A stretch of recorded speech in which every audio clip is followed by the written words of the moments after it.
This will be a movement for the day on GBP USD.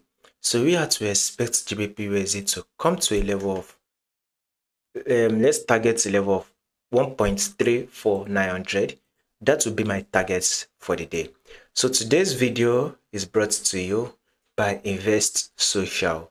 Invest Social is a community where traders, analysts, and developers share market insights, market updates, and also market strategy.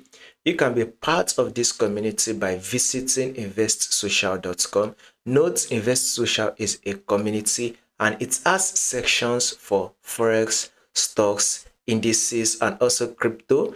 You can be part of this by visiting investsocial.com. This our trend is right here, still very much bullish on GBP USD. We have still to the upside. So I think traders that will swing traders are the ones that will likely going to be much more profitable on this movement, especially if you can hop in for the buy and hold the buy for a long time. So if you can go in for the buy and hold it for a long time, this will be a very profitable movement for you in the long run, as we will be expecting market to easily come to a level of 1.35171. So we have to expect market to push up to a level of 1.35171. That should be our level. Let's drop down to our 4-hour time frame. So this right here also, this right is the impulse move. This is the pullback. We have to expect market to literally smash it up. That is what I'll be looking out for the day. That is exactly what I'll be expecting for the day.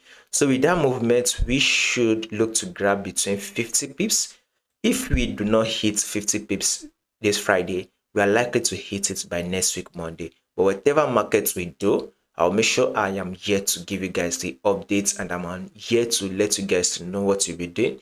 So make sure you subscribe and also visit investsocial.com to be part of the community and you would not miss out on any single updates.